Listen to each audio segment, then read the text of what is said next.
Welcome. Spotify, Apple, Megaphone. Thank you very, very much for downloading the app and following along and downloading all the shows. I cannot even tell you how happy Kelly and I both are with everybody across all social media platforms that are actually enjoying our shows and leaving the comments. And oh my goodness, on Facebook, gang, the stars are absolutely incredible. The people that are leaving the stars, I thank all of you. Those of you that don't know anything about the stars on Facebook, you can purchase those and it's like tipping me. You can leave those stars and lets me know that you enjoy the show. And I'll tell you what, it is absolutely amazing how many people are taking advantage of the stars and sprinkling them all over my live videos and all over my other videos. So for that, I can't even tell you how grateful I am. I'm grateful for everybody and everything that happens for this show. Today we got a good one. Today is Text the Show Wednesday. Whoops, it says Tuesday. What'd you do, Dave, you dummy? It's Text the Show Wednesday. You can text me anything about fishing you want to talk about, and we will do our very, very best to answer it. We will do everything we can to come up with a great answer for you about whatever your questions are about fishing in Southern California, fishing in Baja, fishing anywhere you want to go fishing at, Florida, Baja, anywhere. It's Text the Show Wednesday. I answer all your texts. It's 949-374-0786 is the number to text. And then we will give away a nice shirt to one lucky texter. We'll pick you at the end of the show, or I'll send you, if I forget to say it on, because I get so excited talking on the show and answering all your questions. If I forget, I'll just send you a message like I did last week, and we'll get that shirt out to you. So make sure that when you send your text in, you let me know who you are, because I don't know who you are unless you're already in my phone as one of my friends. So make sure you let me know your name, who you are, and I will do my very best to answer your questions. Yeah, it's Fish Labs Promar USA Wednesday. We always talk about some Fish Labs Promar. There's Marley. He just woke up. He was sound asleep. I was trying to get him up, tell him, hey, we're about to do the show. And there he is, checking it out, Mark. Check it out, buddy. Yeah, there you are. Good morning, Mr. Marley. So that's Marley. He's my monkey. We have a monkey on the show. I don't know any. I scanned the web. I don't see any other fishing podcasts with a monkey, but there probably is. But that's Marley. He's our mascot. He's our fishing monkey. And we're going to just start talking about all the cool things we got coming up here. And remember, you can text the show whenever you want, and I'll do my very best to answer your questions. Do not forget about this, gang. Friday's show is going to be incredible. I've got 4 of the War Heroes going to join us on the show, plus the director of War Heroes on Water, Rod Halperin's going to join us on the show, and it's going to be a phenomenal show. Make sure you let everybody know, share it with all your friends, because this is a special event that's been going on now. This will be the 5th year. I've been blessed to be a part of it since the beginning, and it is a life-changing event at every aspect, whether you show up for the parade, you show up to meet and greet the War Heroes, whatever level you show up to be a part of this, or if you just dig down in your pocket and donate to Freedom Alliance and the War Heroes, it's going to change your life, I promise you. So make sure you don't miss this show Friday. You're going to get to hear from some of the heroes. You're also going to get to hear from myself and Rod about how the whole event goes and how important it is for everybody to be a part of this. So we're going to get going here in just a second. If you guys have any questions, make sure you send them in to me. Your Saltwater Guide at yahoo.com or 949-374-0786. I'm trying to read all these comments and all this stuff. And my beautiful assistant is out at Costco filling up the house with groceries because we have some friends coming to take care of Marley. Next week's going to be difficult at best to do the show. We're going to do the very best we can, but we are going up to Southern California to get our new car and drive it down. So we will see if we're able to get service on the road. If so, we'll be doing the shows at nighttime. But Tuesday, there won't be a show, period, because my beautiful wife, her very most favorite place on the planet, Kelly Girl's favorite place, is Disneyland. So that's where we're going on Tuesday when we're up in California. We fly up Wednesday, go to Disneyland on Tuesday, and then we're going to drive to Baja Wednesday, Thursday, Friday, hoping to be back down here with our new car on Saturday. So we'll see how that all goes, and we'll see what happens, and we'll try to get online and let you know if the show's going to go or not. But if we do the show, it'll be at 6:00 at night all next week. And it all depends on service. But we got to get this car down here to our house. I got Kelly a nice big truck so she can drive around down here, and I'll feel much safer while she's cruising around. We got a few questions coming in I'm very happy about. So we're going to get going here. A few more questions. Guys, send me your questions. Look, gang, War Heroes on Water, super special event. Hit that QR code, gang. It'll show you how to donate to the War Heroes. Every penny helps. This whole event, everything is put together by volunteers. We all volunteer our time, our boats, the bait, the fuel, the food. We donate everything to these guys and gals that risk their whole everything for us so that we can go fish and have fun and play and be out on the ocean fishing and having fun every day. We couldn't do any of it without these War Heroes doing what they did for us. So hit that QR code. We'll be flashing that thing up a lot during the show on Friday, because once you hear these guys talk, you're going to go, oh, I get it. I understand what Dave talks about. And every year for the last 4 years, I've been talk about this event, and we try to get everybody involved that we can.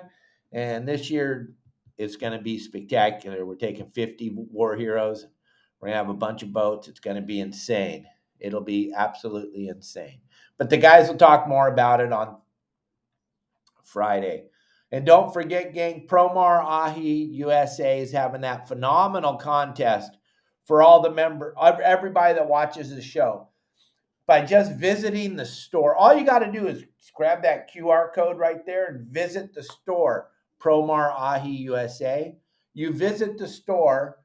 Those of you that are at the PCS show, you met my producer, my social media director, Elliot. He can track whoever visited the store. And what we're going to do is we're going to give away a beautiful gift package on June 1st for one lucky winner. You just have to, besides grabbing the QR code, you have to actually go into the store. He can't see who you are when you grab the QR code. But if you enter the store, then he knows who you are.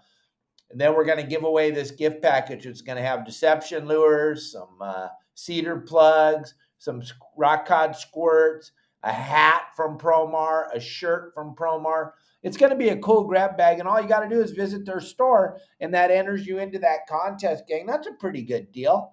All you got to do is go over there and virtually walk into the store and walk out. Grab that. Don't forget to grab that QR code, because that's the way in to know that you went in through Your Saltwater Guide. If you just go to the store, Promar Ahi USA, we can't track it. You have to go in using the QR code right here. That's the only way we can track it. And just to let you know, it's going to be a very easy contest to win, because there's not a lot of people going in there. So I don't know why, but you want to go in there and check it out. Last week, I think 12 people entered. So far this week, I think one person entered. So you got a really good chance of winning this grab bag. So don't be shy. We're going to pull one name out of the hat. You're going to win this bitchin' grab bag of cool stuff. So let's get going. Let's get going. We got a lot of questions here. It's John Bretta, President of Product Development's birthday today. Happy birthday, John. Happy birthday. And yes, I got my order in, and it'll be ready for you to pick up and take down to the marina tomorrow. All right. Here we go. Here we go. Here we go. Rob, the main dude. Hey Dave, when you go to the bait barge, about how many squid do you get in a scoop? Same for mackerel, anchovies in the scoop.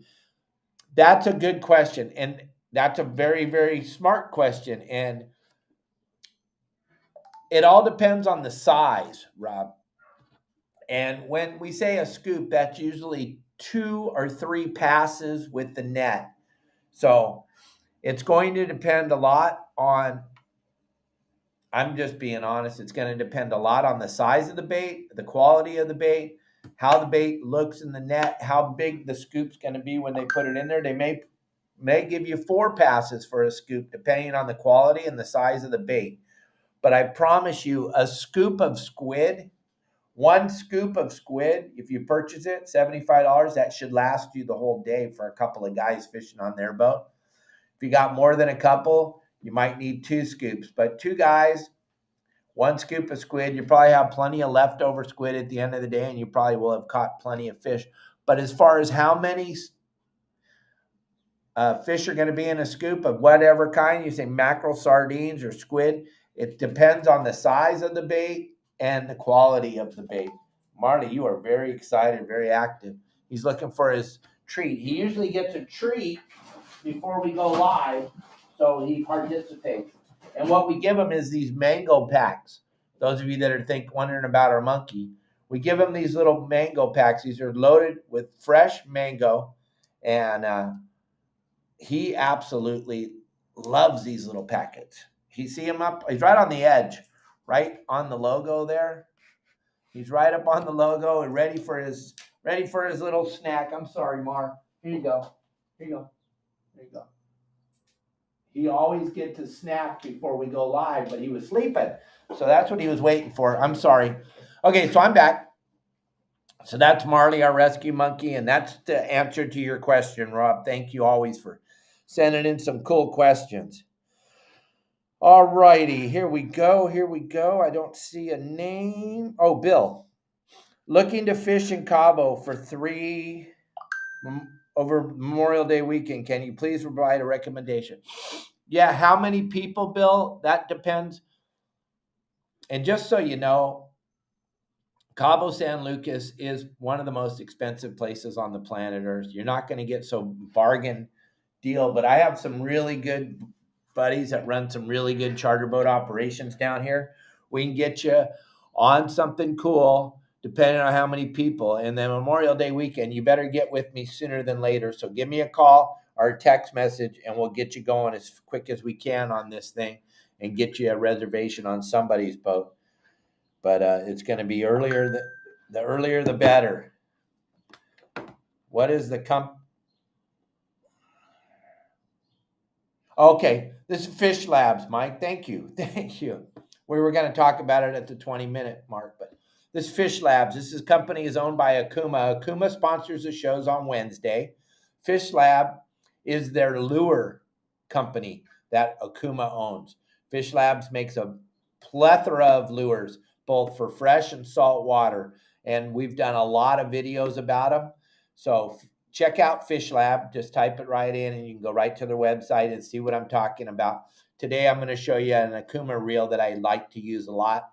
We're going to show you that in a few minutes. But Fish Lab is the company that makes the lure, or that is the lure company for Akuma. Akuma owns the lure company, Fish Lab, and that's what we're wearing today is some Fish Lab clothing that we just got. Nice hat, nice shirt. Everyone said the collar on my Your Saltwater Guide shirt wasn't looking that good. I tried a different shirt. I need to get me some new Your Saltwater Guide shirts, but I left the box up in Southern California. So there you go. All right. But thank you, Mike Lewis. Okay, here's another question. Hey, Dave, my name's Sean. I have bluefin question. When using a sinker rig, do you use straight braid to fluoro, or do you like a top shot of mono before your fluoro? And what pound test do you prefer? Thanks in advance. Okay, that's a great question. Now, here's how I do it, because the rods I fish with are longer and they have a softer tip, and I personally, I'm not going out there after 200 and 300 pounders. I like those 30 to 40 pound fish when those are biting and they're biting the sinker rig. I'm going to use straight 65-pound braid, and then I'm going to use a small piece of fluorocarbon, probably 40 or 50 pound on that sinker rig. And then I'm going to put my sinker, I just rubber band it. I know that there's a bunch of different ways to do it, and I know there's some superstars of bluefin fishing that have made a whole bunch of different ways to do it. I just do it on rubber band rig, and I drop it down slowly so that the line does not. Here's the biggest problem, Sean, when you're dropping down a sinker rig. A lot of people just fire it on down there, and what happens, that line spins up the fluorocarbon will spin up the braid between the sink, because where the sinker is, and then the line goes up that side, and it's supposed to be hanging down on this side. But when you drop it, the line with your bait on it will spin up the braid if you don't slow down and drop it slowly. Plus, I like to drop it slow because I get bit when I'm dropping it down more times than I get bit when it gets to the zone I think I'm supposed to be at. So I drop it as a very slow rate, reels in my hand, index fingers on the spool, thumbs on the trigger, ready to go in or out of gear. And I'm dropping it slowly with my index finger so I can feel it. As it's slowly going down, I can feel it. Feel it, feel it, feel it, feel it. Then all of a sudden it'll take off like it just got hooked to the back of the car. Then I'll flick it in gear, and bam, I'm hooked up and I'm having fun and I'm in the game. But I don't use monofilament. I got away from that years ago. I don't use any mono on any of my rigs anymore. I use straight braid. Like this reel has nothing but braided line on it. And then a short piece of fluorocarbon. And then the rods I use, here I got one right here because I just got back from fishing Lopez Mateos. So the rod I'm using is 9 foot. But if you look, this first section right here, 1, 2, 3, 4, down to the 5th guide, it bends, it's pretty soft. Then it shuts down here at the 5th guide. It starts to get, so that's going to be that stretch that you don't get with mono. The softer the tip, the better it is for fishing straight braid to fluoro. I sound like Biden. Fishing straight braid to fluorocarbon. That softer tip is going to help you out tremendously because there's no give.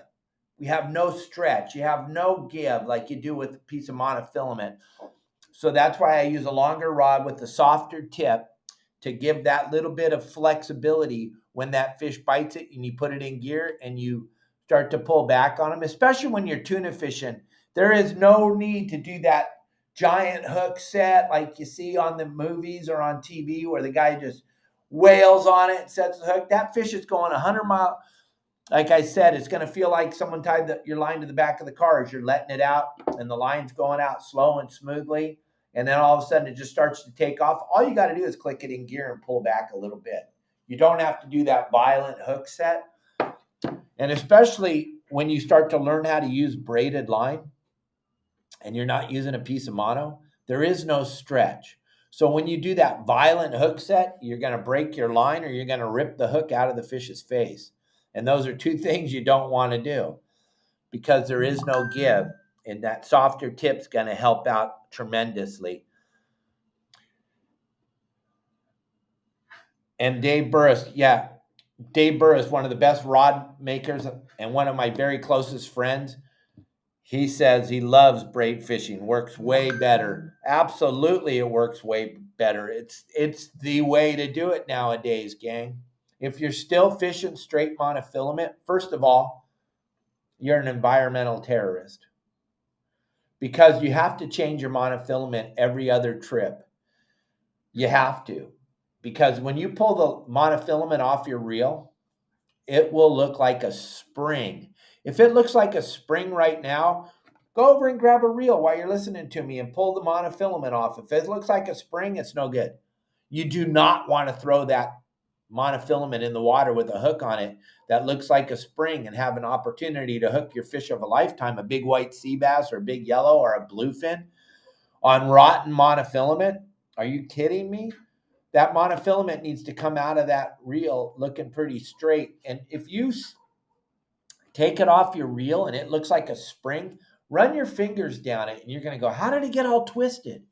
That's just from you winding it onto the reel and letting it out and then winding it back on, especially if you fish at all with monofilament. Every time you wind in your line, your bait spins or your sinker spins, that monofilament is spinning, and then it takes up the memory of that. When it goes on your reel, the next time you pull it off, you're like, you're going to be blown away. You're going to go, I don't even remember it. It's spinning. I didn't troll this. I didn't do that. And I learned all this a long time ago when I was a kid, because I used to be pissed when I'd pull my mono off the reel and it'd be all twisted and it'd look like a spring. And I'd go, we didn't even troll with this. Then an old timer told me, every time you wind it in, it spins. The bait spins, the sinker spins, the hook spins. All that spin goes onto your monofilament and it's memory. And that memory causes breakdown. And plus, the minute the monofilament touches salt water, it starts to break down. Not break down to get invisible, but break down the strength. And then sunlight has a huge effect on monofilament. So those two things are super important to understand, that you didn't do anything wrong. You used it. But the minute you used it and took it out in the environment, it started to not be as good, for lack of a better word. Not good. Braid, this has zero memory. This has been wound in and wound off. I don't even know, a lot. This braid probably been on this reel for 2 or 3 years. Okay, because I have a whole bunch of these. So, but look at, and I just fished the heck out of this up in Lopez Mateos for 3 days. There's no memory on braid. It doesn't have any memory. It lasts a phenomenal amount of time. The only time I ever really change my braid is when my spool gets low, like this one right here. It's getting low.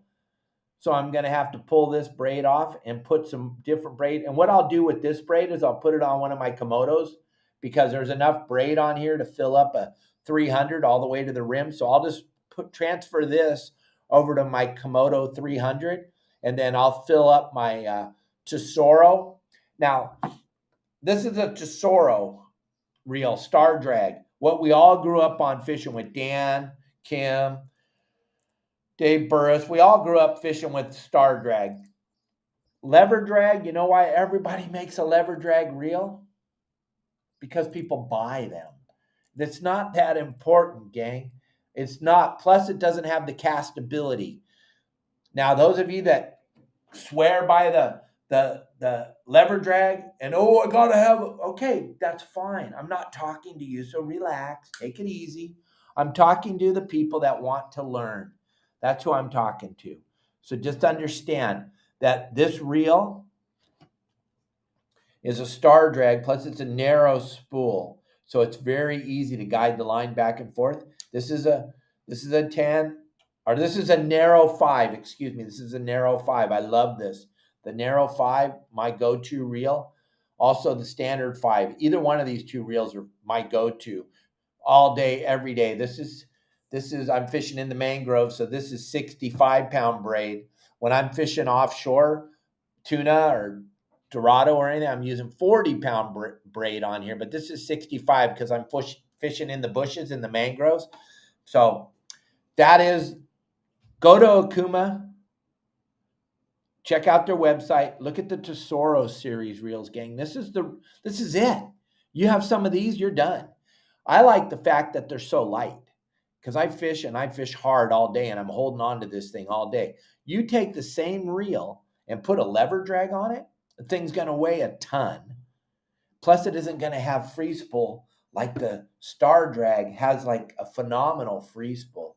This thing will just spin and spin and spin free like you can't even believe. It's just a spectacular machine. The Tesoro series reels from Okuma Star Drags are absolutely unbelievable. I love them. And then check out, while you're over there, just go, you can just log right on to Fish Lab and look at all the different lures, and they got a ton of them. And you can also watch all the different lure videos I have over on my website, yoursaltwaterguide.com. On my website, gang, everything we're talking about on this show every day, all the time, everything we talk about, I have videos about how to do it better, the best way to do it, the way I learned how to do it. You just go to my website, yoursaltwaterguide.com. And gang, when you log in, when you sign into my website, whether you sign in on the app or you sign in on the website, there is a line to leave your telephone number. It's me. I own the website. It's Dave Hansen. When you call my HR department, I'm going to answer the phone. When you call my sales department, I'm going to answer the phone. When you call to talk to Marley, I'm going to answer the phone. Don't be afraid to leave me your phone. No one else is getting your phone number, gang, but I cannot help you if you don't leave your phone number. Also, the very first video on the website says, call me before you go any further.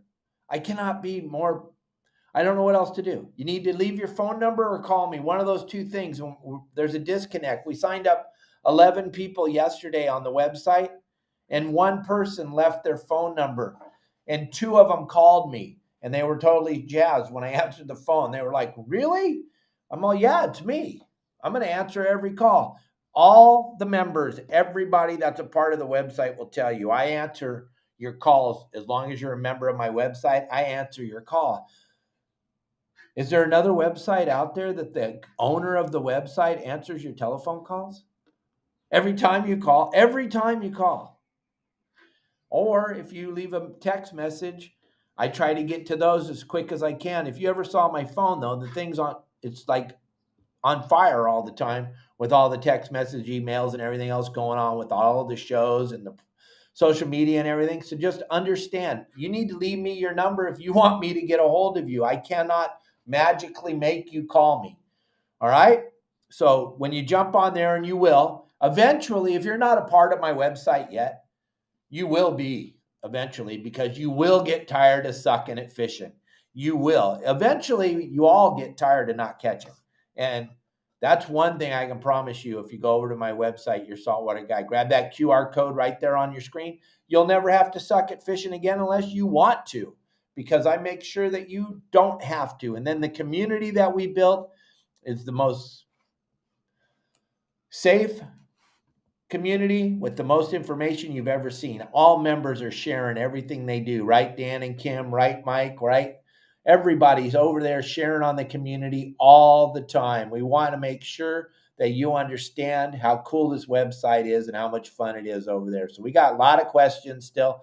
If you're new and you haven't been up here, you can send me your question right now, 949-374-0786. I will do my very best to answer. I will do my very, very best to answer you today. We'll try to answer all the questions. We have quite a few.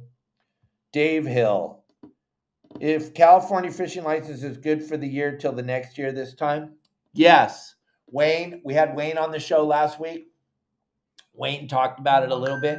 They got it so that now when you buy your fishing, let's say you bought it today, it'll be good for 365. It'll be good till the 9th of next year.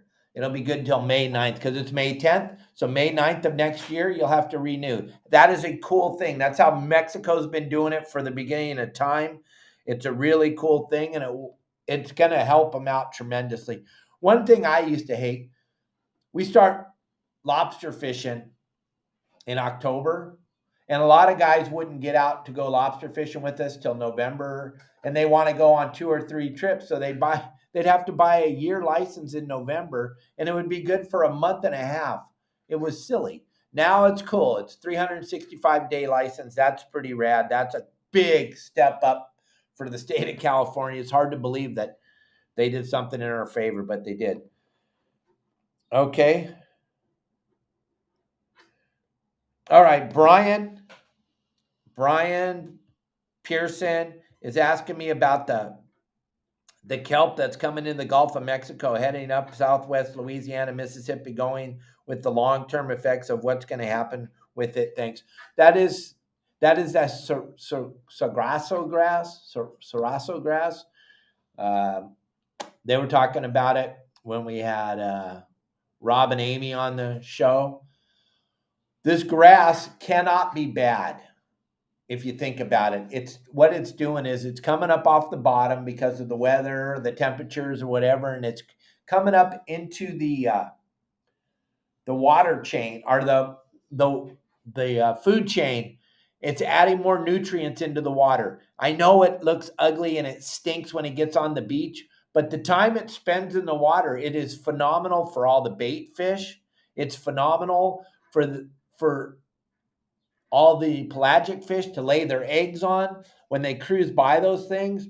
There's a lot of bait fish there. They spend some time.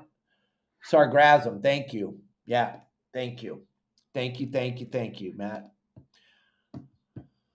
But yeah, that grass is a phenomenal occurrence that's happening right now down there. And also, I saw the videos, and it's happening like no one has seen it in a very, very long time, but it's a cleansing of the ocean.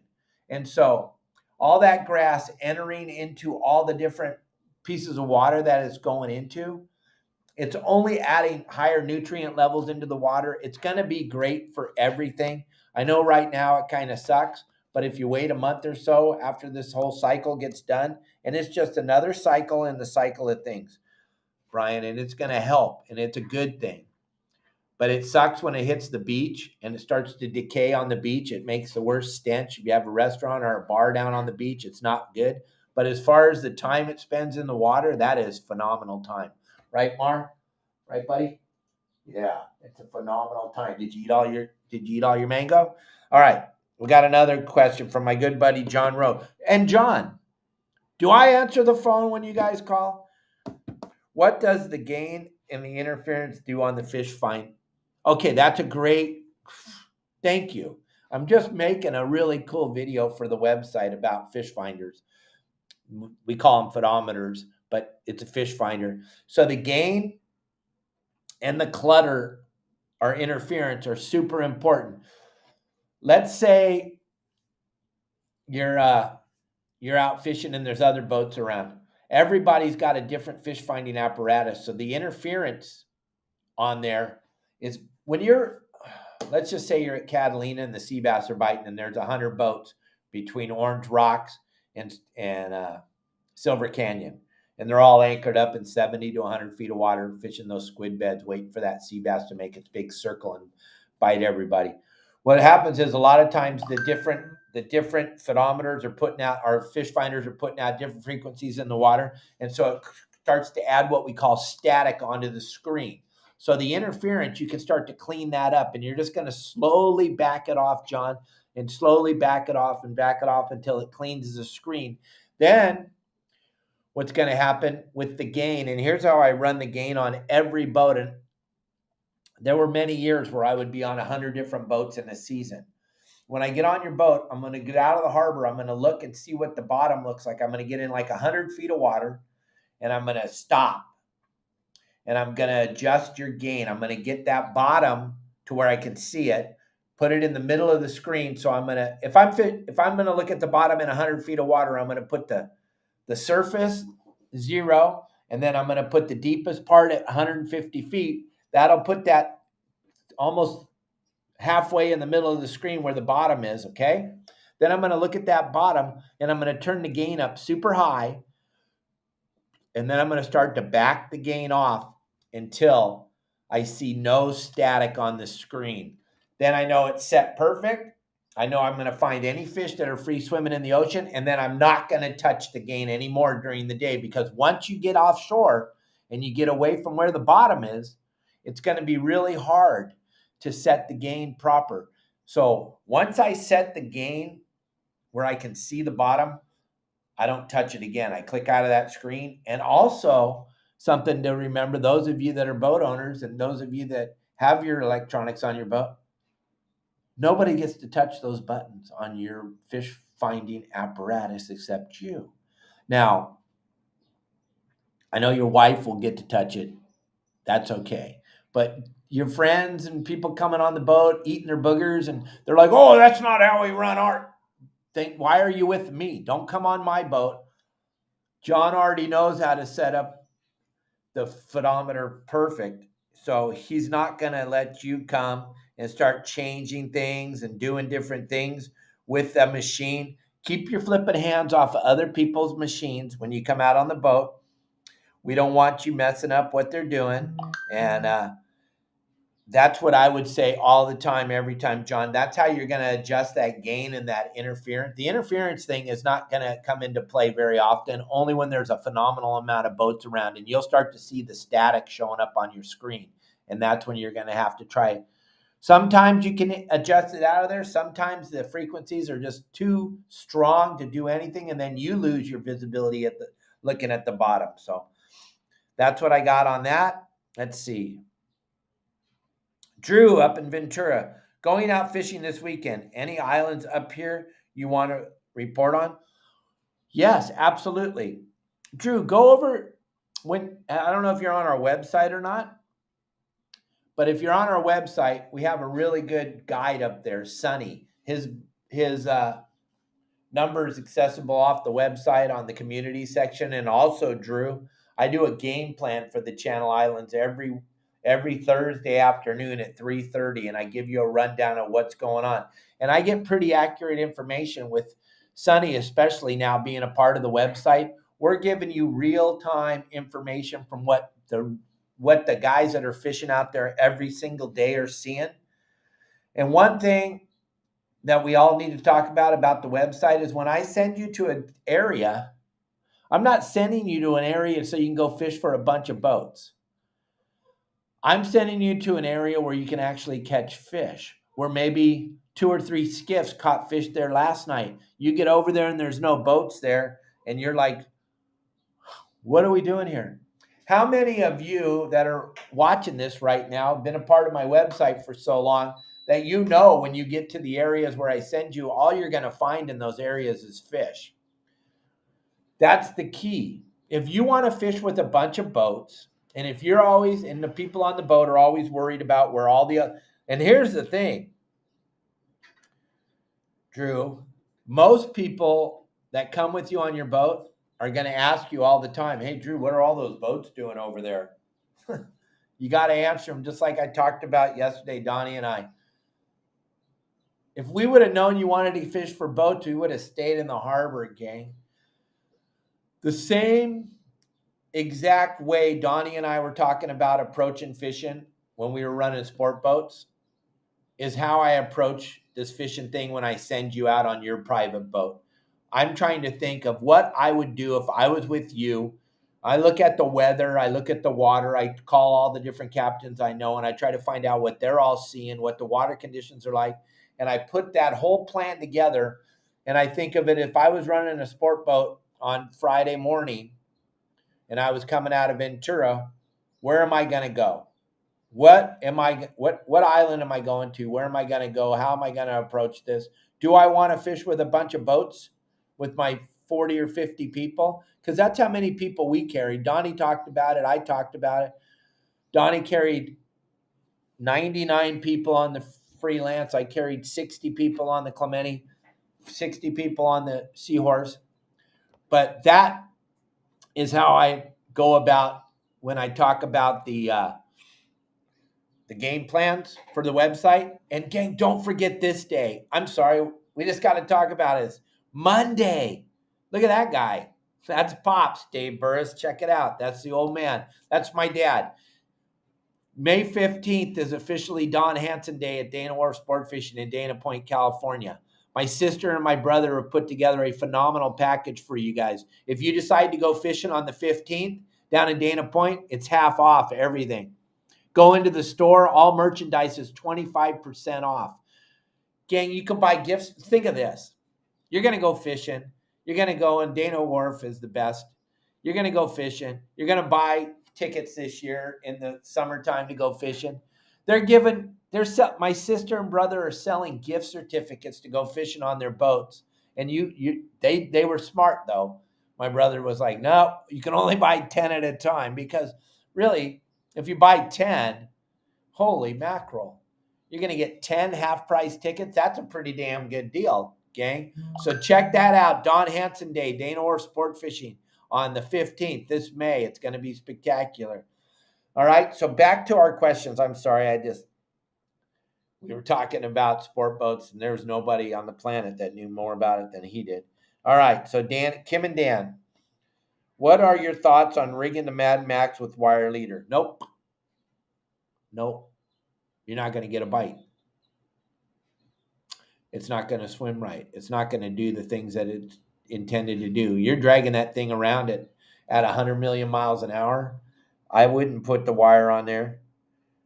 We used to use that coated wire before we knew better, before they made fluorocarbon, before all the things. Down here in Cabo, when we get up to Sea Cortez, when we're fishing for wahoo, we're putting a little piece of wire on there because it's a must. You have to. But when you're fishing that bluefin, piece of fluorocarbon is all you need, Kim and Dan. You don't want to put the wire on there because it's going to take away your bite ratio tremendously. The lures weren't built to be put on with wire. It's going to change the way they swim. The way these guys have been swimming them with the fluorocarbon at 12 or 14 knots, it's been working flawlessly. We don't want to try to change it. The guys like Billy Kay and Justin and Jonathan and all the other people that were out there dragging those Mad Max around, Dwayne Diego, those guys figured it out. They've already done all the dumb stuff, and now they know exactly what works. So no, don't put any wire on. If those guys were all putting it on and catching them, then yeah. But those guys are out there every single day, and I want to know. I'm going to do what they're doing because it's working. That's how I look at it. You know what's really funny, Kim and Dan, and a lot of you that are listening? This is what used to blow my mind when I was running sport boats every day. And we would find a wide open school of yellowtail. And they would be biting and Kristen, don't you dare touch that photometer on you and John's boat. Don't you touch those dials. No, but I'm just kidding. No, I'm not. I'm serious as a heart attack. Don't touch them. But listen, this is something that blew my mind all the time when I was your sport boat captain. We'd be in a wide open yellowtail bite, and they're eating every anchovy you throw in the water as fast as you throw it in the water, and they're biting the green and yellow lure every cast. Green and yellow lure and the anchovy is working phenomenal. Guy would walk up to me with a beer can opener with a hook on it and go, "Hey, Cap, you think this will work?" And I go, "I have no idea, but I know what's working. Why do you want to try stupid stuff I never understood this. Maybe one of you can explain it to me. We figure out what's working, and it's working flawless, and it's working all day, every day, and it works epic, and we're knocking the crap out of the yellowtail, and we're throwing them on the boat, and everything's happening. Why do you want to see if you can figure out what they won't eat?" And that's human nature, I guess, because I would get asked that question 100 times a year. "Hey, Cap, you think they'll eat?" I don't know if they'll eat that, but I know what they are eating, and I've been killing myself in the gyro stabilizing binoculars, and I found this piece of water that the fish are in, and they're eating every anchovy and every green lure we throw in, and now you want to see if you can find something they won't eat. I don't understand that. It blew my mind. Never, ever would I understand that. Oh, my goodness. It just blew my mind. Blew my mind. Oh, we got another one from Rob. Can you address or give your thoughts about why the industry doesn't offer or run more shared charters for prospective clients? Have done a couple times with my sons, had a blast every time meeting other sharing parties. So many father-son fishing couples can more easily swing a 1 or 3. Here's the problem. I'm going to let you know. And this is coming from a guy whose family's been in that business since 1947. Let's say you, Rob, you, Dan, Mike Lewis, Brian, and you both brought one of your kids. So there's six of you on a charter, and the boat holds 12. But you chartered the boat. There's a reason why 99.9% of the people charter the boat. They don't want to fish with any other people. That's why.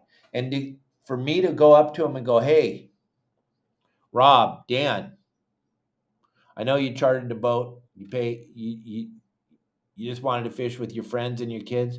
Hey, I got 3 people that are calling me, asking me if I have any charters they can go on. We got room on the boat. Do you want to? No, they don't. And that's a hard question to ask. And that's a dumb for a boat owner or a captain. That's kind of a weird question to go up and ask your clients who've spent their hard-earned money, and this is like a trip of a lifetime for them. Now, if you chartered the boat and you wanted to open it up for something like that, then we will. But 90% of the people that do charter the boat don't want other people on the boat. So that's why. That's why it's hard. I can't ask that question. I've been in the business too long. I can't do that to you. I can't ask you that question. I would feel bad asking you that question. I would feel like I'm imposing on you. And so that's got to be 99% of the reason. That's what I would think all the captains would want to do, is not upset our charter guest, the guy that chartered. Any tips on locating, catching, or cooking sargo? I've never caught one. Matt, great. Matt Ryan, perfect. Okay, here's how I wrote a couple articles, and I did I used to do tip of the week over on Bloody Decks. Now it's BD Outdoors, but I used to do tip of the week, and sargo fishing this time of year is insane. You go to any of these rock structures, the artificial reefs, all that fish is starting to spawn right now. It's springtime, and the sargo swim in these massive schools, and they're swimming around all these big rocks and all these artificial reefs. So if you've seen a sargo, even like a 5-pound sargo's got like a very small little round mouth. So we're going to use small sliding sinker and a number 4 hook, thin wire, black or bronze hook, and a small sinker.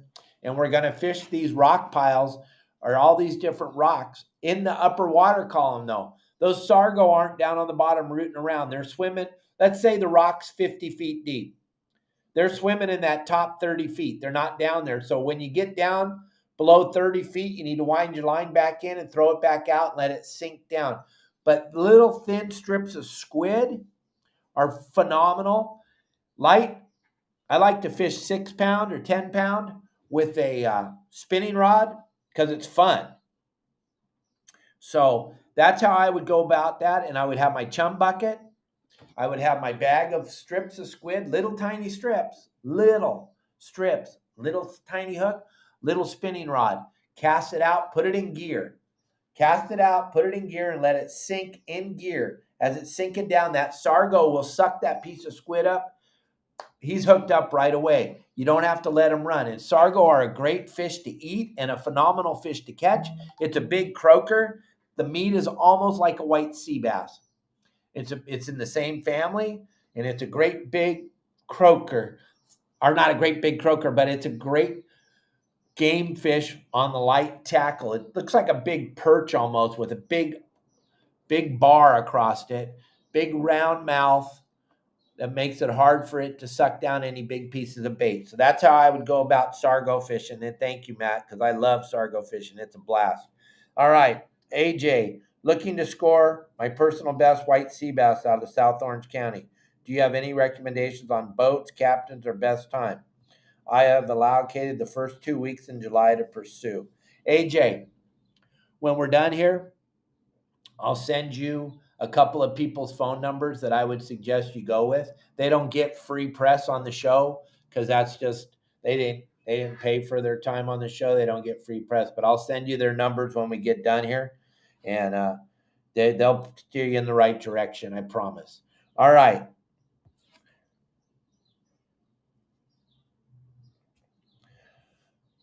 So we got, let's see. Hi, Dave. This is John Rose, better half. What is the optimum speed for yellowtail with live bait when you're slow trolling, is what I believe you're saying. So the way I approach it is, if I have 2 motors, I put 1 in gear.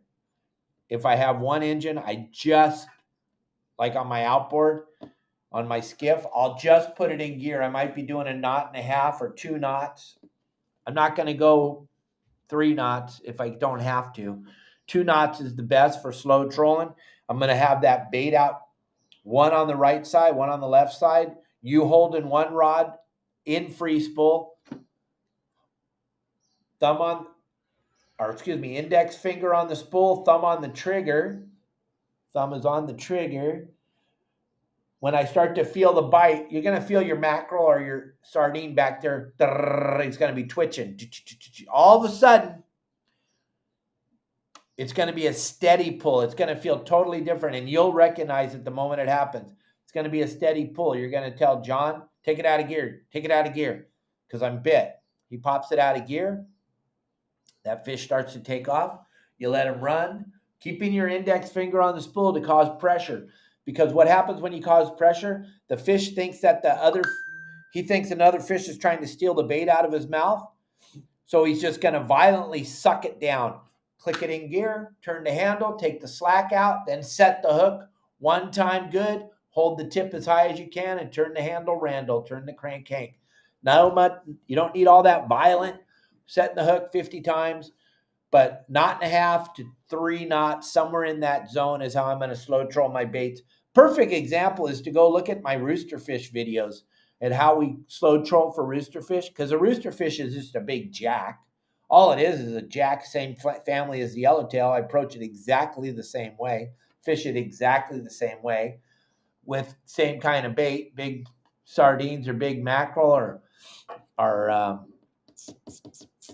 mullet. If you fished mullet up there, if someone was able to get a bunch of little baby mullets and take them out yellowtail fishing, it would be insane. But the problem is in Southern California, you can't use a throw net. Those of you from the East Coast or Florida, you're like, what? Yeah, in California, a throw net is 100% illegal. Whether you're a resident of California or you're not, you cannot throw a net to catch bait in California. Crazy, crazy, crazy, folks. Crazy, but it's true. Okay? All right. Matt, again, you probably can't answer, but what are some of your favorite tackle shops in LA or Orange County? Okay.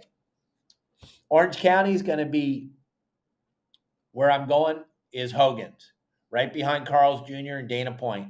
I'm going to Hogan's. Oceanside, I'm going to Ken's Custom Reels.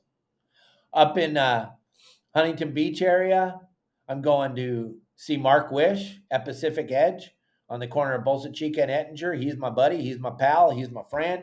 And he's got pretty much everything we need to be successful in Southern California. You just always got to understand, Mark's got 100 million things going on. He's got a bunch of bait tanks he's building. He's got a bunch of stuff going on, a bunch of people. So you just got to stop him for a second, get in front of him and explain to him, hey, I heard about you on Let's Talk Hookup, or Captain Dave was talking about you. Bam. He drops his thing for a second and he lets you in and he'll talk to you. And Mark's got everything you need up there. And then Island Tackle, Sam, another great. And I got tour of Sam's tackle store. And then if you're in San Diego, there's a plethora, but you know where I'm going to send you all day, every day is to go see my good buddy Rick Maxa at Fisherman's Landing Tackle. Rick can tie any knot you need tie. They got everything that works. Those are my favorite places to go. Those are my favorite places to participate in. But I know there's a lot of tackle stores and a lot of places to get tackle, and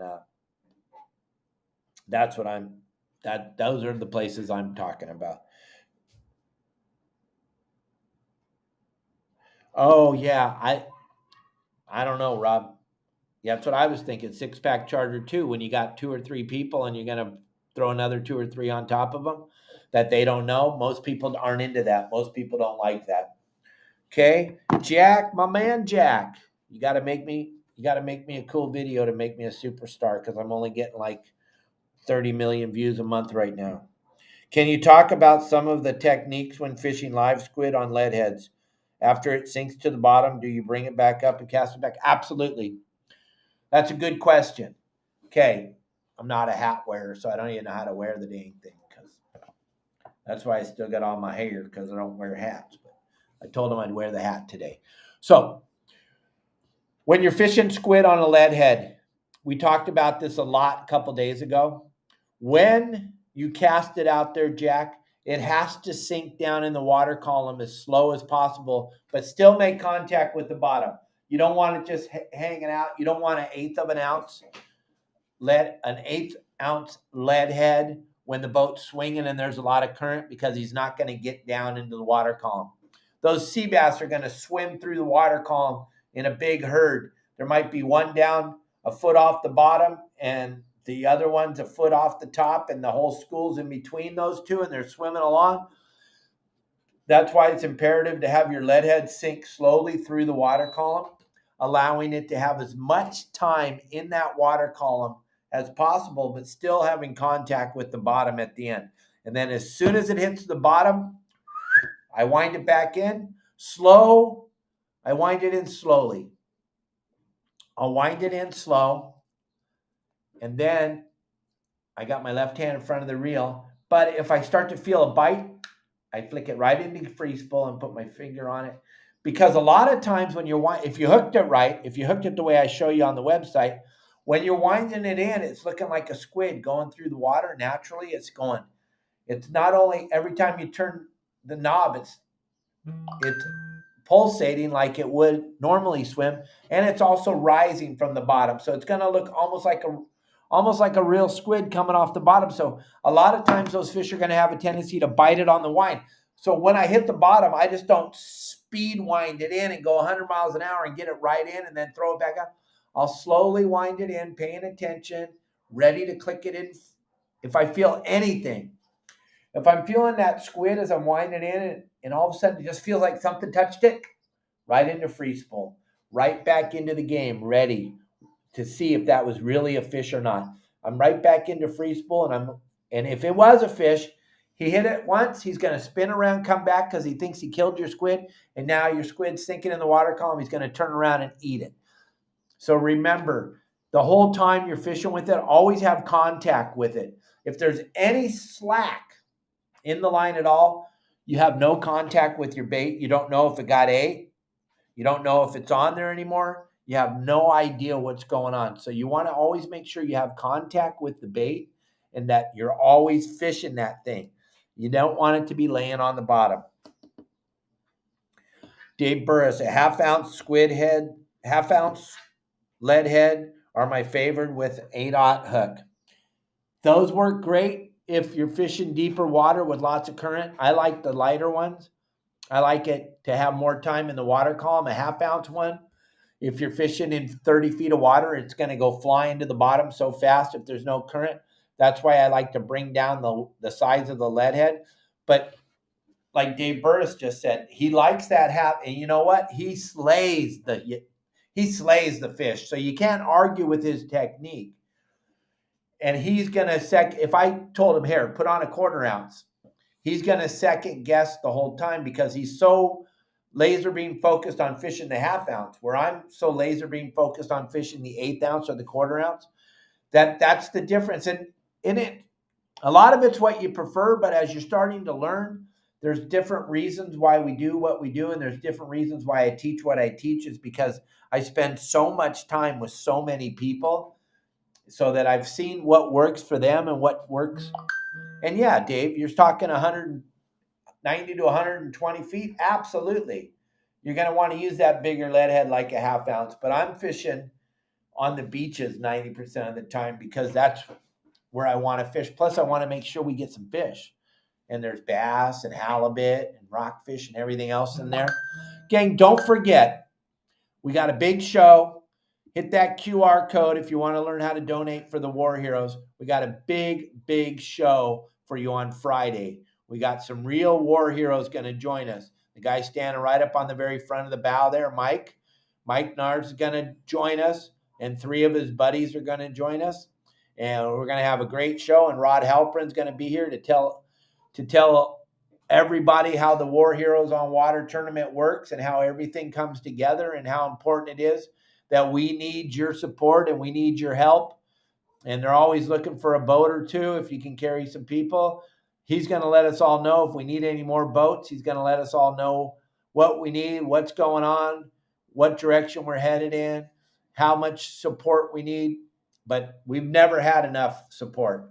We always need more support. So check out the show on Friday. It should be really good. And don't forget to swing over to Promar. If you get that QR code, we added a lot of people since we put that QR code up last. If you go to this QR code, that's going to take you to the Promar Ahi store. But it's going to take you in there as a Your Saltwater guide. So when you enter the store as Your Saltwater guide, that is going to enter you into the Bitchin' contest on June 1st. We're going to give away a big grab bag of cool stuff from Promar Ahi. How do you get that? Well, you go to the website, or you download the QR code and then enter their website through the QR code. No purchase necessary. You don't have to buy anything, but you do have to enter the store, the shop, Promar Ahi USA, through the QR code that I just flashed on the screen. Once you enter it that way, Elliot can track who you are, and we're going to give away a really cool package of stuff to one lucky person. So don't forget to grab that QR code. I'm going to pull it back down off the screen. We're going to go for a few more minutes. We still have some more questions to answer, and I always try to answer all the questions. Those of you that got to go back to work, sorry, but we'll keep going with those that don't have to go back to work for a little while. So grab that QR code real quick. I'm pulling it down. You're not going to get another chance to see it today. There it goes. Ready? 1, 2, 3. Okay. So Tim, is 50-pound braid enough for fishing La Jolla, or do I need to bump it up? Here's the deal. That big yellowtail that lives in La Jolla, it's going to have a tendency to go ripping through that kelp. So me personally, I'm probably going to use 65. 50-pound will work, but 65 is what I'm going to fish with. So yeah, I guess, yeah, a little bit heavier is what I would use. That's what I'm going to fish with. That's how I'm going to go about it. That's how I'm going to put it together, and that's what I'm going to do. Okay, can you do a video on how to remove the white sea bass stones from the head? I tried looking to see if you had a video, but I couldn't find one. Yes, Matt. Yes. I'm going to put out a cool video on how to get the stones out. But you know what we need for that? We need a white sea bass, and that's easier said than done.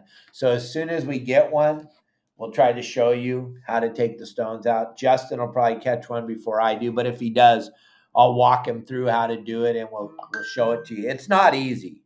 It is not easy, and the bigger they get, the harder they are. I was lucky when I was a kid. We had tom cod in Dana Point and San Clemente, and those little tom cod have the same stones that a white sea bass has in their head. So does the sargo. So does the China croaker. So does the yellowfin croaker and the spotfin croaker. They all have those equilibrium stones right behind their eyes. But I used to take them out of the tomcod all day. We'd have hundreds of tomcod on the boat, and I would peel those things out of their heads. Then you get to that sea bass. Once it gets over 20 pounds, it's like unbelievably hard to get them out. It's not an easy feat. It's not easy. It's rock hard inside the bone of the head of the fish. Remember what Wayne said, though? They need the heads. If you drop your head off and tell them, I want the stones, you can get the stones. You'll do it once, Matt, and it sucks. You'll do it, but it's not fun, and it sucks, and people break their knives and cut themselves trying to get those stones out because you're going through rock hard bone to get in there. You literally have to chisel your knife blade into that bone where those stones are hanging out at. So that's what I got to say about that. And then here we got more questions. All right, Donnie. When I pull up to the edge of the kelp, how can I tell which way the current's going? Perfect. You're obviously not part of my website. That's okay. Not everybody is. When you're pulling up to the edge of the kelp and you're looking over the side of the boat, the kelp leaves. Now, I'm not talking a kelp patty offshore. We're talking about kelp beds where the kelp actually is growing off the bottom of the ocean and coming to the surface. These kelp patties that you guys were catching fish on, the Dorado and the Yellowtail last year, those are floating pieces of kelp that have broken off from the islands, the outer islands, the Channel Islands. But if you're at Catalina or San Clemente Island or up or down the coast and you're fishing the kelp beds, the way that you can tell which way the current's going is you get a look over the side and you're going to see the kelp coming up from the bottom, and you're going to see it. If all the kelp fronds are pointed down the coast, that is a downhill current. If it's growing straight up and then it's all just circly and matted and it's not really moving, there's no current at all. And you don't want to fish there, because if there's no current, they're not going to bite. Now, if all the kelp fronds are growing up and then pointed towards LA, that's uphill current. That's really, really, really not the current we want. But there are certain spots that fish very well uphill current. But prevailing current in Southern California, Mexico, is downhill. That's going from LA to San Diego, or from Tijuana to Cabo, or whatever, however you want to look at it. That is downtown, the best current going. Why is current so important? Well, here's how I explain it to most people. You ever been on a trout stream? The easiest part of the trout stream to fish is the place where there's no water movement. You can throw your line right there, your bobber in there in the stream, and it'll just sit there, and you can relax and take your time. Those fish are going to be out there where the water's moving. Why are they out there where the water's moving? Because they know that water is going to bring them something to eat. Same thing with the current. If there's no current, those fish aren't going to be in the feeding mode. They're just going to be in the swimming around mode. So what happens is you can go a mile up or down the coast. You can go out. First spot you stop at, there's no current. You can go a mile north or south and find current. It's the weirdest thing in the world. Current, if someone tells you they can track current, they're lying. They can track water movement, they can track tidal movement, but tidal movement is not current. Tidal movement is tidal movement. Current is something that is caused by wind and all kinds of different things, but nobody really knows what causes a current, because it can be flat glass for 3 days and the current can be smoldering down the coast. And it can be smoldering down the coast from LA to San Diego. And you can go 5 miles south of that and it can be going straight up the coast. We've seen it 100 times, if I've seen it once. So nobody really knows what causes current. The only way to know in the kelp is to look at the kelp front, and the only other way to know is to drop your anchor. And then whichever way the line's going off your boat when you're anchored up, your lines are running off the bow, you know it's a uphill current, or, well, that's all depends on the wind too. The wind's going to tell you which way the boat's going to lay. But the current is hard to read if there's no kelp or no buoys around. It's easy when those lobster traps are all out there. You can totally see which way the current was going when the lobster traps were out there. But now that the lobster traps are gone, it's hard to tell which way the current's going. Don't get mad at me, you silly. And let's see, we got more questions.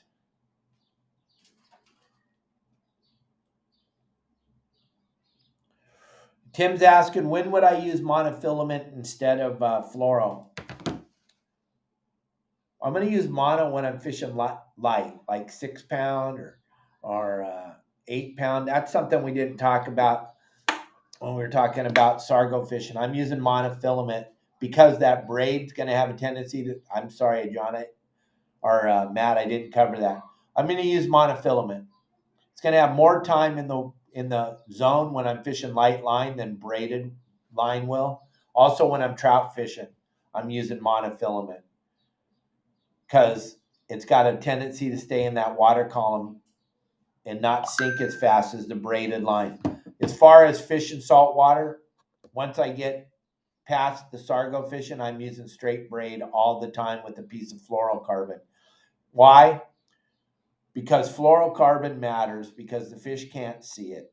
We talked about fluorocarbon last year when we used to have a fluorocarbon sponsor, but now he's too big time to use us as a sponsor anymore. Now that he's sold so much fluorocarbon, he's like, I don't need you anymore, Dave. Yeah, well, thanks. Because the only reason you sold all that fluorocarbon was because of me. But whatever. But clear fluorocarbon is always going to be my go-to choice because I'm trying to fish something that's invisible. The last thing I'm going to do is put on a piece of colored fluorocarbon. I know you guys love the pink fluorocarbon and a lot of guys love the blue. I can't stand it. I want clear all day, every day because I'm trying to trick the fish into eating what I'm presenting. So that's why I use that. So that's how I go about it. And I tie my fluorocarbon straight to my braid, no swivels, no beads, none of that crap. I just tie it. If you look on this reel right here, I was just looking at it a second ago. The knot is still there. That's the knot right there from where I tied my fluoro on a double uni. It works just fine. I just broke the piece of monofilament off when I was, or excuse me, I just broke the piece of fluorocarbon off when I was all done fishing for the day. And then I backed the drag all the way off and I store my reels in the closet. The moment I'm done fishing, by the way, the moment I'm done, I take the reels off the rods, put the reels in my backpack, put the rods in the corner, wrap them with my rubber bands that I have, and give them a quick hose off when I get to the dock, shove them in my car, take them home, put them up in the rack here above the closet. I'm never putting my rods away with the reels on them. That's ridiculous. That's silly. That's laziness. You don't know what, first of all, I don't know what I'm going to go fish for tomorrow or the next day or when I go fishing again. I don't know what I'm going to be using, where I'm going to go, how I'm going to, if I don't know, I'm sure you don't know. And the last thing I want to do is have a reel stuck on my rod trying to put it up in the rack. It's going to take up a phenomenal amount of room. You can put 20 rods in a little corner of your house, but if you put 20 rods with the reels on them, you're going to need a giant piece of real estate to put them there. Don't leave your reels strapped to your rods. That's silly, ridiculous. Plus, when you do take it off, you're going to see that underneath that reel seat is a phenomenal amount of salt that is just helping to corrode your reel seat on your reel and your reel seat on your rod. So don't leave the rods hooked to your reels and don't leave your reels hooked to your rods. Okay? That's we got a few more minutes for a few more questions. Yeah, like Dave Burris, rod builder extraordinaire. Leaving them hooked to him destroys the rod. It ruins the rod. And also when you lean it up in the corner with nothing on it, it stands up straight. When you leave your reel on there and puts a tiny bend in the rod, you leave it in there let's just say you left it in there for a year. You pull your rod out to go fishing and it's got a permanent bend in it. What is wrong with you? Take the reels off your rods. So many of you have them on right now. That's just, well, I'm going fishing in 3 weeks on the Royal Player. Okay, in 3 weeks, put the reel on your rod, especially if you're going on an overnight boat or a long range boat. You're going to have plenty of time to put the reels on the rods. I'm not showing up on the boat with my reels on my rods. I usually bring 3 reels and 2 rods when I go fishing, because I'm going to bring an extra reel in case one of the reels breaks, and I'm only bringing 2 rods because I don't need I don't need 20 rods. I don't. I know what rod I want to fish with.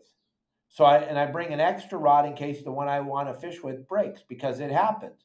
Rod falls down, someone kicks it, knocks it over, and it breaks one of the ceramic guides on it. Now I can't use it. Or the tip falls off, or gosh knows, so many different variables could happen. So I'm always going to have an extra rod with me, and I'm going to have 3 reels in my bag, because inevitably one of the reels is going to stop working. I'm going to have 65-pound braid, 40-pound braid. I'm going to have 2 with 65 and 1 with 40-pound braid, and then I'm going to have a plethora of spools of fluorocarbon to change out the top shots on them. But I don't understand that. And I know you have 50 rods, and I understand. That's awesome. That's great. I'm so glad you have that many rods. But you don't need to bring them all on the boat. I think when people bring that many rods, they're just trying to show everybody, I got a bunch of rods. It's ridiculous.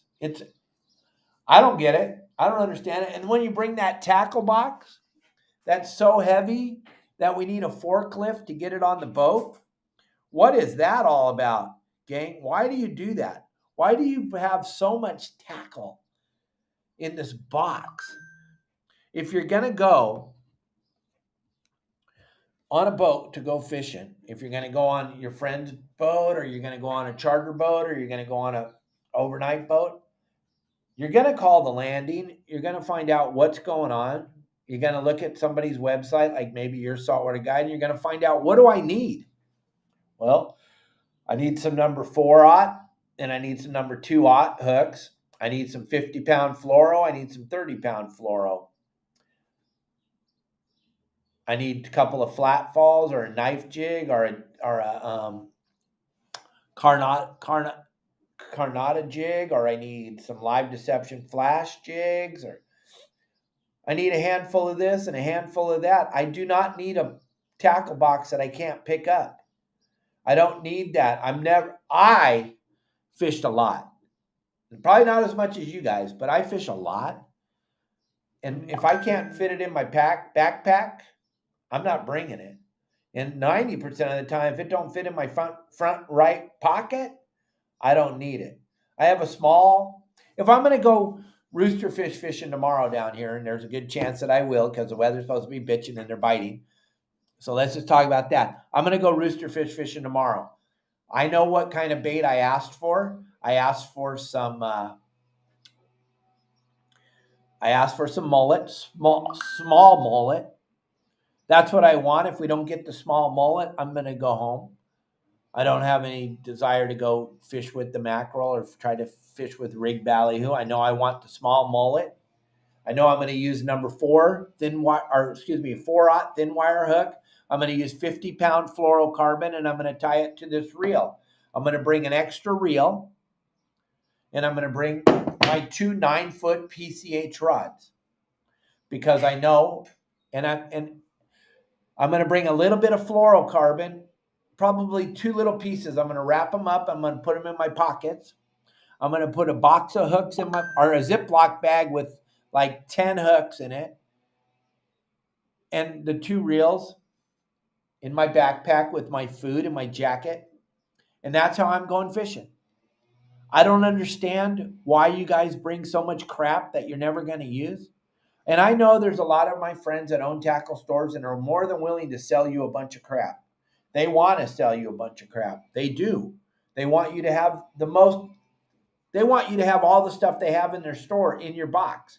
That's the key to the whole thing. They want you to have all that stuff. But you don't need it. Gang, just bring what you need when you go. I'm sorry. Those of you that own the tackle stores that are watching me, I know. Well, believe me, there's still those people that are going to buy everything and they're going to fill up their box. And if you don't know how to cast, and you don't have a big spinning reel and you don't know how to cast, stop buying lures. Stop buying lures. Stop buying lures because you don't know how to cast. Lures are worthless if you don't know how to cast. Unless it's a flat fall or a knife jig or something like that, you're going to go bluefin fishing. But you guys, so many of you have so many lures in your tackle box, and I just look at you and go, why? I've been with you all day. You don't know how to cast. I'm going to take the hat off. I wore it for an hour. That's good enough for me. My head needs to breathe. Look, I'm just trying to help you, gang. If you don't know how to cast, you don't need to buy any lures. Okay? Like I teach all my guys, and when I ran guide service with you, I brought a bag of hooks, brought some fluorocarbon, and we seem to do just fine. I know you need a hook, and I know you need some bait. So as far as all that other stuff, it's just not that important. Slow down. Stop spending all your money. The thing about the guy that spends the most money going fishing, he's never going to be the guy that catches the most. Okay? Tim, any suggestions on fishing the Whistler buoy out of San Diego? You know, there's some fish that live underneath that. It's all current it's all about the current and water conditions there. Most of the time, that water is so dirty in front of that with those giant Navy ships coming in and out of that marina, San Diego Harbor all the time. They churn up so much of the bottom grime and it brings them up to the top with those big propellers and the draft that they have. So that water is usually really dirty there. But if you do happen to get there on a clean day, that Whistler buoy has a lot of calico bass that live underneath of it. But it's just too much of a hit and miss to try to fish that thing for any amount of time. To get Mr. Brockman to go out with you on your boat ain't going to happen. Nope. Donnie's done. He can. His knees are really a mess. He kind of walks now most of the time with a walker or a cane. He can't go out on your boat and hang out. The movement of the boat and everything, he's not going to be able to hang out on your boat. So that's not going to happen. Donnie's not coming with you on your boat. When he goes fishing, he's going on his pontoon boat on Lake Havasu, and he's fishing stripers. That's what he's doing because he can set, and that boat's super stable, and he can kind of move around a little bit. But he's got his walker or he's got his cane. His knees are just wiped out. And if those of you that knew him back in the day, you know why they were wiped out. So, gang, I want to thank everybody for being a part of this show all the time. I wouldn't do this without all the people watching all the time. Today we had a phenomenal amount of viewers, which is cool for me. I love that. I just cannot believe the support that I get on a daily basis from all of you. So thank you so much for all your support and everything you do for me. Tomorrow is going to be an awesome show. Those of you on Spotify and Apple and Megaphone, listen, Kelly Girl is going to be on the show tomorrow. She already promised she's going to be here. I've been a very good boy this week, so she's going to join us on the show tomorrow. So text your questions. Megaphone, Spotify, Apple, those guys, you need to text your questions now, and she'll answer them on air tomorrow, and you'll be able to hear it. Those of you on Facebook and YouTube, you can ask the questions tomorrow. You can text them in now whenever you want. The number is 949-374-0786. I know she's out shopping at Costco and she's not watching this. Listen, it's a big deal for her to come on here. She's not real into being in front of people. So please send me some questions for Kelly Girl. Send me questions that pertain to her. What's it like? Well, how should we be when we take our girl or our significant other fishing? Ask her some questions. Ask her some questions, gang. She's going to be on the show tomorrow. I know you got a lot of questions for me, and I'll answer them all day, every day. But please, she's going to be here tomorrow. Help me out. It'll be way better. Don't forget. Thank you, Mike Lewis. Don't forget stars, gang. It's important. Leave the stars for me and Kel and Marley and everybody. Leave us some stars. Yeah, those Carnata jigs are deadly. Leave some stars. It's super important, gang. Also, hit the like button and the subscribe button at YouTube. Hit the like button and the subscribe button.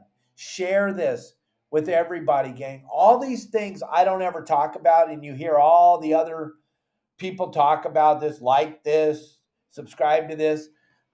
Elliot's telling me how important it is. That's why everyone says it. It helps the algorithm, gang, to get me out in front of more people. I know you all enjoy me. It's not going to hurt you to hit that like button.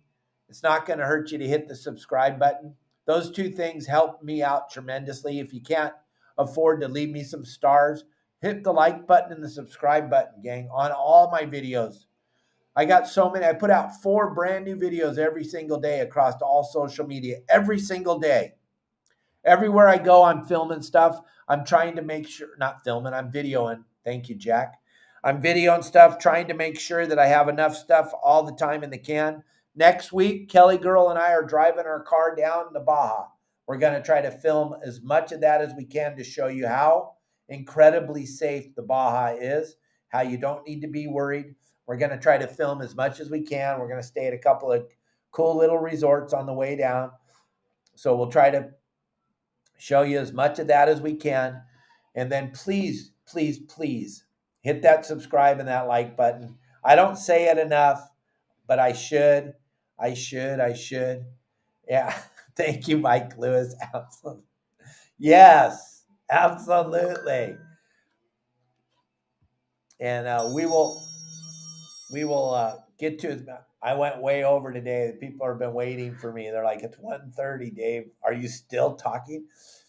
We have a lot of members that want to talk to me all the time, gang. If you have not been on our website yet, I have a 14-day free trial. Leave your phone number. I will give you a full tour of how the website works. You will never be disappointed.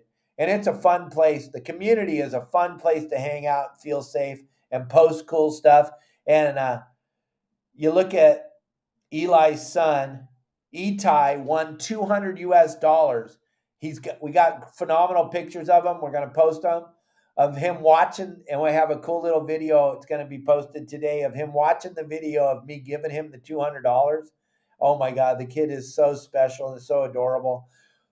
That's what we do over here. We try to keep everybody excited and engaged in the act of fishing because I love to fish, and I want you all to love to fish, and I love to talk fishing. That's why my phone number is out there, and I want to help all of you to be better fisher persons and better human beings when you're out there fishing. So you're not the guy, that guy. You're the guy. We all want to be the guy. We do not want to be that guy, and I try to teach that on a daily basis. So thank you all very, very much for watching the show today. A little longer than normal, but we had a lot of questions to answer. We had a lot of things. And now we got some questions coming in for Kelly Grove. Those of you that are sending them, thank you. That makes my heart feel good. That makes my heart feel good. And thank you very, very much. And I'll talk to you all tomorrow.